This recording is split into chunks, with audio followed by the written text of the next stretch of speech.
আমি আগে কখনো নিইনি, এই মানে সরি খাইনি, শুধু এই একটাই কারণে যখনই আমার মান্ডি খেতে ইচ্ছে হয় আমি দৌড়ে দৌড়ে চলে আসি হাওড়ার নিবরাতে, কারণ এখানেই আছে আলতামার রেস্টুরেন্ট। অসাধারণ অ্যাম্বিয়েন্স, চোখ ধাঁধানো ভিউ, আর আছে এরকম চরম খাবার দাবার। এইটা হচ্ছে ওনাদের চিকেন বলস। হ্যাঁ ভাবো, এরকম সসে টস করে সিজলিং প্লেটে সার্ভ করে। আর এই দেখো শেফ সাজাচ্ছে এখন আলতামার স্পেশাল রান মান্ডি, যেটাতে থাকে মান্ডি রাইস, 3.5 কেজি ওজনের মাটন রান, চিলি চিকেন, গ্রিন সালাদ, দুটো স্পেশাল চাটনি, রায়তা আর ফিরনি। 6 থেকে 7 জন মিলে শেয়ার করে খাওয়া যায়।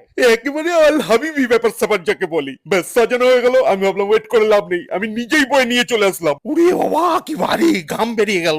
আমি তো রানটা ধরে এরকম কামড় বসাচ্ছিলাম, তারপর সবাই বললো না এরকম ভাবে খেতে নেই। সেই জন্য নরম তুলতুলে মাটনটা একটু ছিঁড়ে মান্ডি রাইস আর গ্রেভি দিয়ে মাখিয়ে খেয়ে নিলাম। উফ চরম খেতে ছিল। 15 থেকে 30 অক্টোবরের মধ্যে গেলে তোমরা আলতামার FM 10 কোডটা ইউজ করলে 10% ডিসকাউন্টও পেয়ে যাবে। এত